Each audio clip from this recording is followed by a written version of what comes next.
Welcome to the Dragon's Library, your source for games, movies, shows, and more.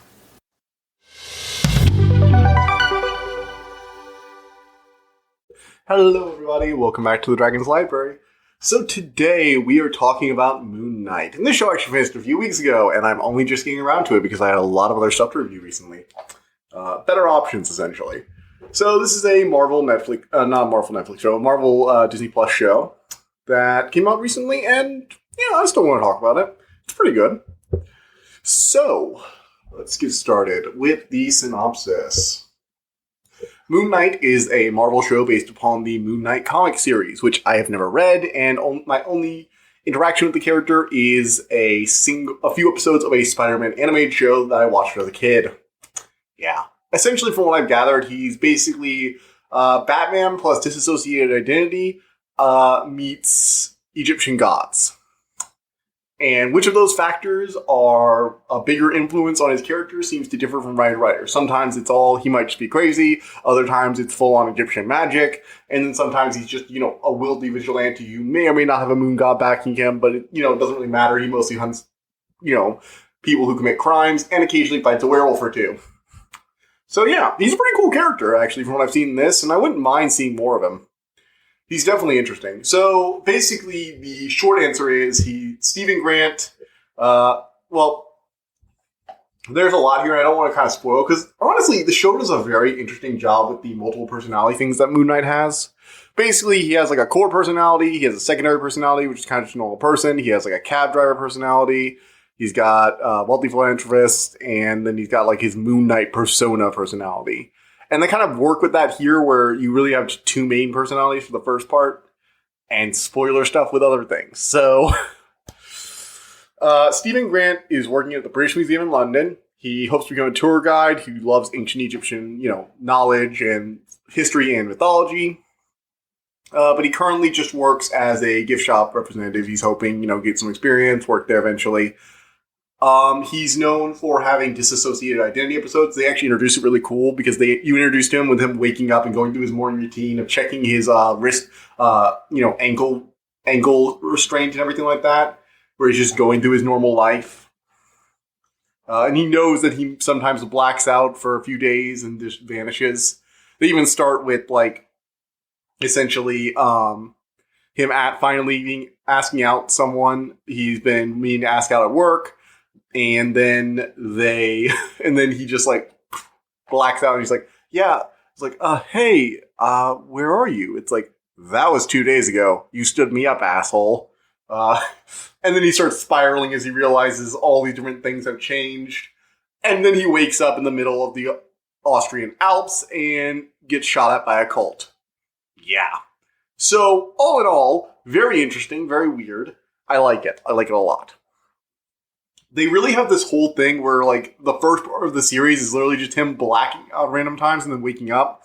The fight scene in the car is pretty cool altogether. But yeah, it's basically a standard superhero story pushed through the lens of a multiple identity crisis and a secondary life of the Mark Spencer identity, which is, the core personality who Steve... I'll get into that later.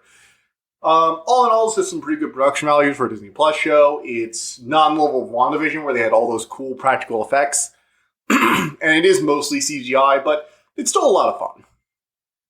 You also got Khonshu, who's basically the Egyptian god who keeps Mark and Steven alive, and acts as a sort of divine patron for them, because the Egyptian gods are essentially having absconded from the mortal world and only intervening through divine representations on Earth. But Khonshu is the god of the moon and justice, and so he wants to avenge all the wrongdoers. And the Egyptian gods are like, dude, chill, our time has passed, we observe from a distance. Of course, we got some crazy guy who wants to release Ammit, who is, Egyptian mythology, she's the crocodile goddess who eats the hearts of the dead to punish the unworthy. All in all, good premise for a series, I like it. We also dive a lot more into the pettiness of Khonshu and how he's far from perfect. No one in this series is a saint, aside from maybe Stephen Grant, but he's, long story short, there's a twist for drawing him on why he seems to be the most moral character around, why he seems to be the most innocent of them all.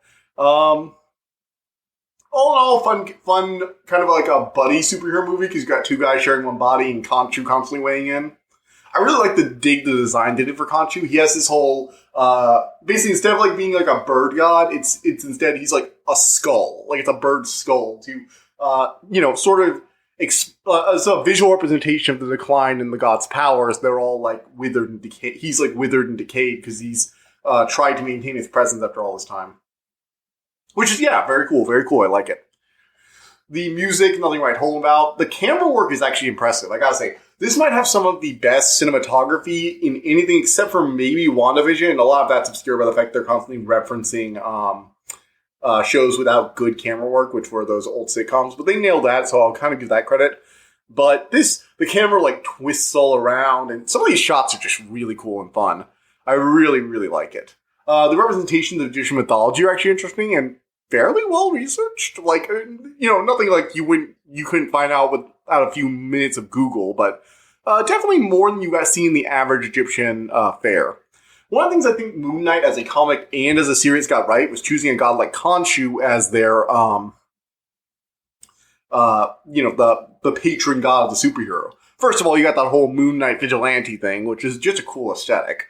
And secondly, Khonshu doesn't really have a lot of overarching myths about him, which means that you're free to interpret the character a lot deeper than you can with something like Ra or Horus or Set or Isis. The big gods and goddesses in every mythology have a lot of stories and characterization over the years. Even sometimes conflicting characterization is still characterization.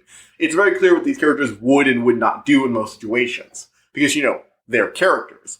But a god like Khonshu is more like a background extra in there. It's like, oh yeah, it's the moon god. We don't really have that many myths about him. One or two off to the side, but that's about it. He shows up in cameos sometimes, and, he's just there. He's the moon.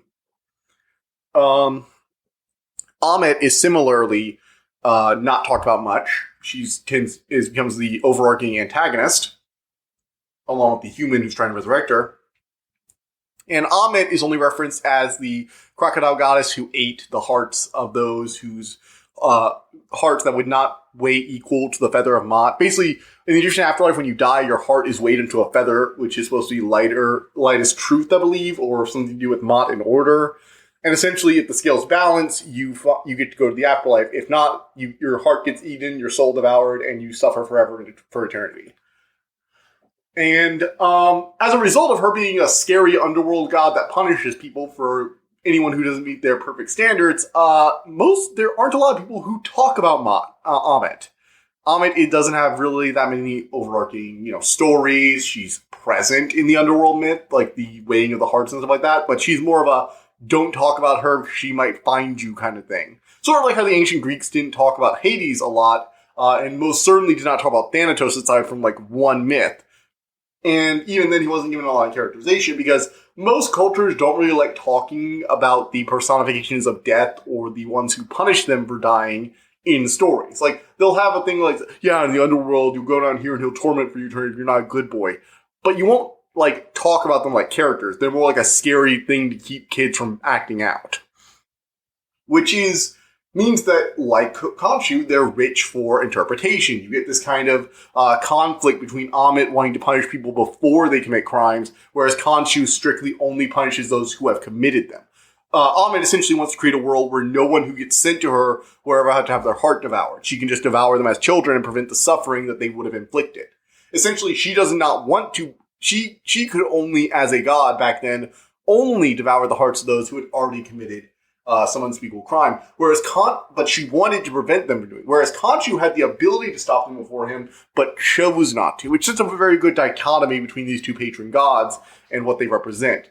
And how the preemptive judgment of Ammit is kind of unfair. Like, in the first episode, we see this old lady who's I've never done anything wrong, I promise. And she's like a devoted cult member, and her heart gets weighed by the tattoo on. The villain's name is Hera, by the way. And he's like, I know, I'm sorry, but you might one day do something. Your heart is full of chaos. Do not worry. The world we create shall be perfect for those you leave behind. You're dead. And it's very clear she hadn't done anything wrong. But she was died because she had the potential to commit a crime. Her heart was full of chaos. Although it also kind of reveals a flaw in Amit, because the people Harrow works with are perfectly capable of committing murder and killing people in religious fanaticism. And they're so convinced it's going to be a perfect world. But Amit really only seems to, like, the scales really seem to only judge for those who have chaos. Those who believe what they're doing is right, even if what they're doing is horrible, could potentially still be weighed as equal. Which means, like, terrorists, like religious zealots and stuff like that, could potentially be weighed even because they righteously believe they're doing the right thing. And they're only doing that because they believe the right thing. But they're still, murderers. So it sends into question Amit's judgment as a whole, which is actually really interesting. I like this. This is actually a far deeper analysis of justice as both a before and after punishment than you usually get in superhero movies, and superhero movies or shows. And the worst part is it's kind of pushed into the background. Like, Amit and Khonshu's argument is a main argument between Mark Spencer / Stephen Grant and Arthur Harrow, but it's also, like, not really ideal. Like, in most of the actual, like, stuff like the grandma getting judged and stuff like that, it's sort of like background details, so you kind of have to piece them together on your own. No character outright says, what about all these innocent people you killed just because they were a bit unsure of themselves? Or they never bring up something like, hey, what if a really violent religious extremist was really sure of himself? That wasn't a servant to Amit, because, apparently if you're doing it for the world you think is perfect, Amit is definitely going to probably want you. They even have this whole thing where Harrow is, his scales won't balance. When he finally frees Amit and sends himself to her judgment, his scales won't balance, and he begs her to kill him so he cannot, disturb their world. But she's like, no, the last balanced avatar I had sealed me away. My avatar must be the only one unbalanced, capable of doing what must be done, which reveals almost a flaw in her own judgment. And I feel like they don't bring enough attention to it, which I kind of like, because I like it when stuff like this, themes of a show aren't spelled out for you. You have to piece them together on your own. It's very nice. I liked that. But at the same time, I want more of it, if that makes sense. So, honestly, I like the characters. The actor for Stephen Grant / Mark Spence Spector is really good with it. His Oscar Isaac does great work. We got May Calamé as Lila El Fowley, or the Scarlet Scarab. She's pretty good. Yeah, she's awesome. She's like an rogue archaeologist. Some backstory stuff involved there. She's good. Ethan Hawke as Arthur Harrow. Fantastic work. We also got 2 different actors as Khonshu. Karim El Hakim and F. Murray Abram. So that's interesting. I didn't actually know. Karim El Hakim did the visual performance, like he was the motion capture guy, and Abrams did the voice. That's cool. All in all, those are our main cast. It's all fun. It's pretty lighthearted, I wouldn't say it's really lighthearted. Characters die pretty often in this. But it's your standard superhero story. And I like the solution that happens in the end, especially that last twist, which that's the second season. So that was definitely fun. All in all, yeah, I'll watch more of this. It wasn't the best thing Marvel's ever made, but it's above average. It's above average. I still preferred one. So if we had to rank this with the other Disney Plus shows, let's say we had to rank this. Obviously, top tier Disney Plus show is WandaVision. I think this is next, honestly. Moon Knight, then Falcon and the Winter Soldier, then Hawkeye. Sorry, Hawkeye, your show just wasn't as interesting as the other stuff. But yeah. So this is the final review. I'm going to give this an 8 out of 10. It's above average. Hey, Marvel does good work on occasion. The performances are really good. I really liked the cinematography in this. So I'm going to give it an 8 instead of a 7, because those parts took me away. Okay, moving on to spoiler sections. This contains massive spoilers for the very end of the series. If you do not want to hear this, get out of here. What are you doing? Okay. So, this is weird. This is pretty strange. So, basically, Arthur Harrow gets defeated, and Amit gets resealed. Most of the other Egyptians, God's avatars, got killed off. Because basically what they did was they brought Harrow before them, and they had this really stupid scene. Okay, so basically Khonshu has to manipulate do some stuff with his powers in order to do it, and he calls the other Egyptian gods to him as a result. He did it to get their attention, essentially. So you have all these other guys who are like business suits or dancers and stuff like that. Basically, people who the gods found Avatar in. And they allow their gods to possess them, and they, judge Khonshu. It's like, why did you summon us? It's like, Hera is attempting to revive our ancient enemy, Amit, who we all sealed away because she got way too obsessed with killing people. It's like, we will bring Hera before us and judge him. And then it's like, all right, Hera, what do you have to say for yourself? I'm not doing that, I swear. It's like, well, Hera says he's not doing it, Khonshu, and you do have a grudge against the guy. It's like, but he's doing it. You can check his wrist. He has a tattoo there. Why don't I bring that up? I don't know. I'm just going to sit here and be dumb. Like, he has a tattoo of Amit on his wrist and is carrying around an Amit-themed staff that has some of her divine power in it. He could not be more, I am trying to resurrect a lost god if he tried. It is so dumb. It's like, Egyptian gods, are you really, like, I get the whole point is that they're supposed to be that the Egyptian gods become so out of touch with humanity that they can't see this obvious threat in front of them until it's too late. But it's so stupid. I mean, come on, Horus, Isis. You've seen Set. You've seen Chaos. You've seen Crazy. You know what Crazy looks like. Come on, man. Sorry, that just really annoys me. Okay, after that, we get... Hera managed to get there to the tomb of Alexander, who was apparently Alexander the Great was Amit's last avatar, and he betrayed her, helping the other gods seal her away, and she was sealed inside his body in her tomb. He was the tongue of Amit, so her statue was literally shoved down his mummified corpse's throat. Very weird, very weird. Anyhow, all said and done, they resurrect Amit and kill. Khonshu gets sealed away from manipulating the moon so they can find the tomb. And so Mark Spencer doesn't have the healing suit, so he gets killed.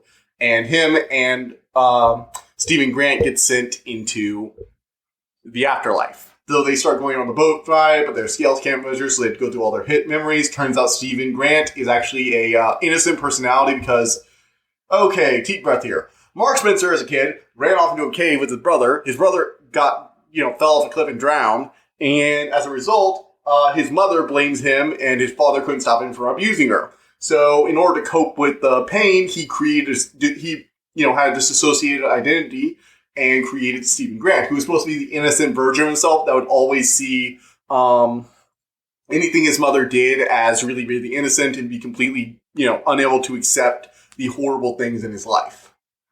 All in all, it's interesting. It's interesting and fun. I think it explains a lot about Stephen Grant. It explains why he's always trying to be upbeat and everything like that. And they come to terms with everything. So, after all of this, they manage to get resurrected because the archaeologist Lila manages to free Khonshu. Oh, well, there's a lot to go through here. Talwet, the underworld goddess who is trying to help them out. She's a hippo goddess, by the way. Goddess of childbirth and fertility. It's a little weird. Thinking about it's a little weird she got sold through Dot. But hey, whatever. She's a lot of fun, though.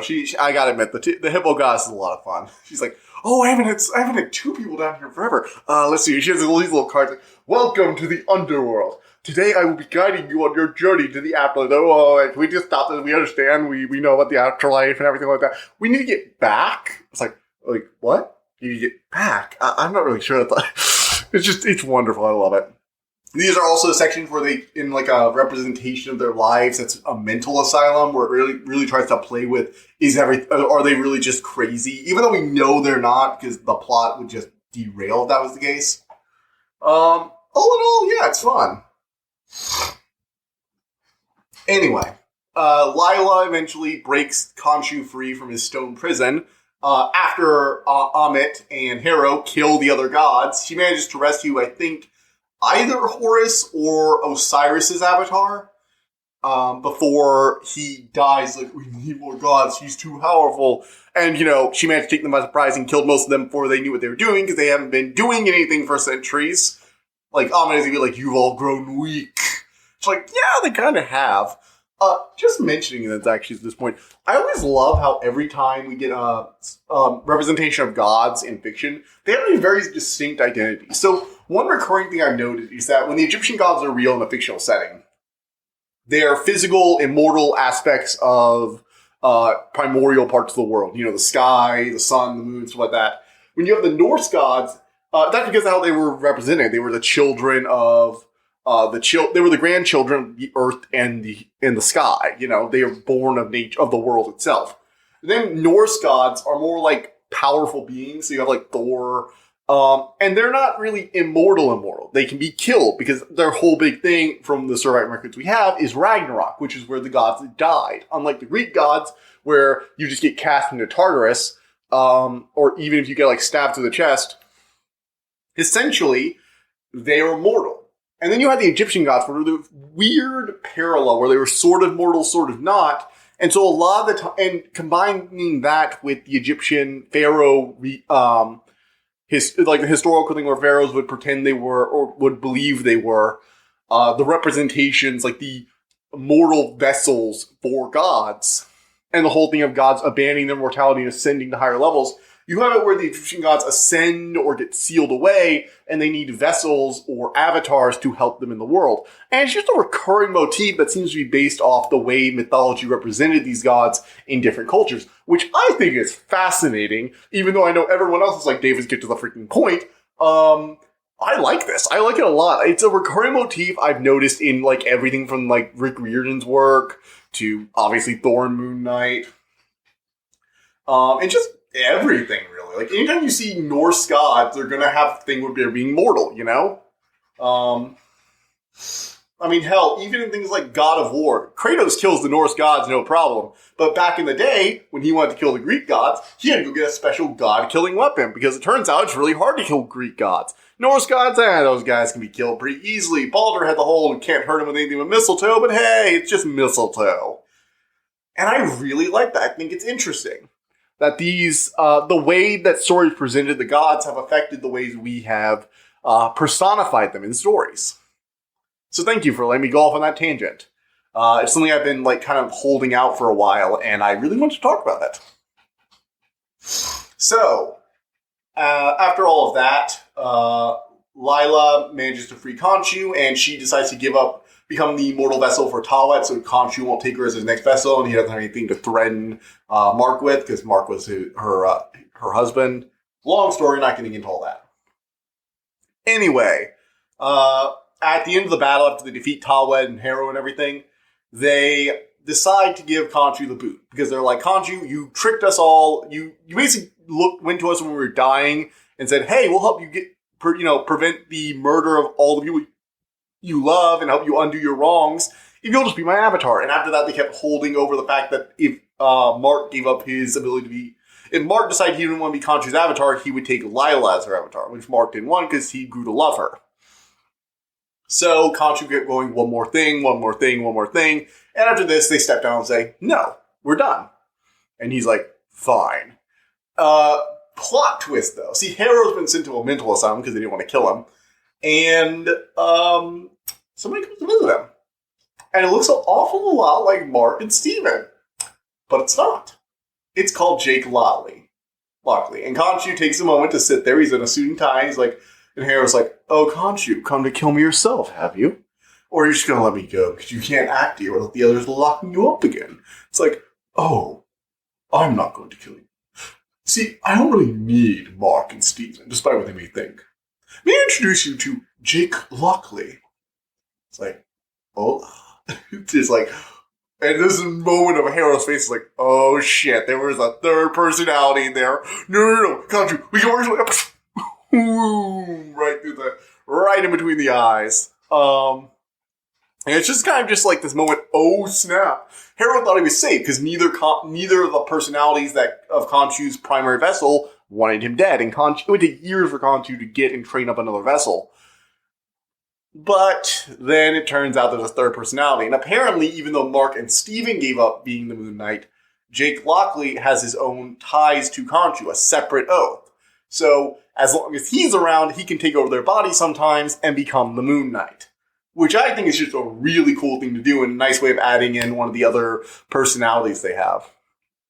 So yeah, it was a really cool last-minute twist, fun representation of the Egyptian gods. Not really an accurate representation of comics, but definitely a more thought out than this usually gets. So you know what?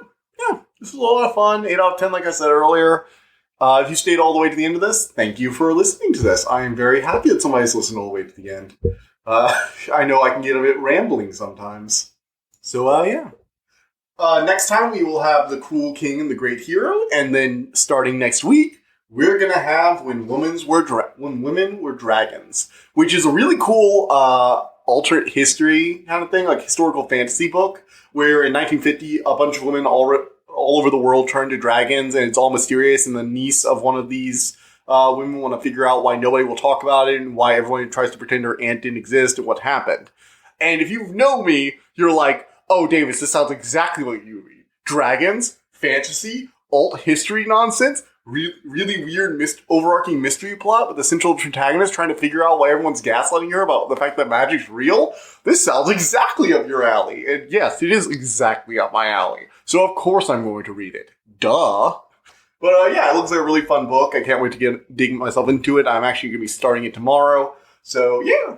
Hope you guys like that. And The Cruel King, the Great Hero. Ooh, I have some thoughts. Ooh, this one disappointed me, but ooh, I kind of still like it.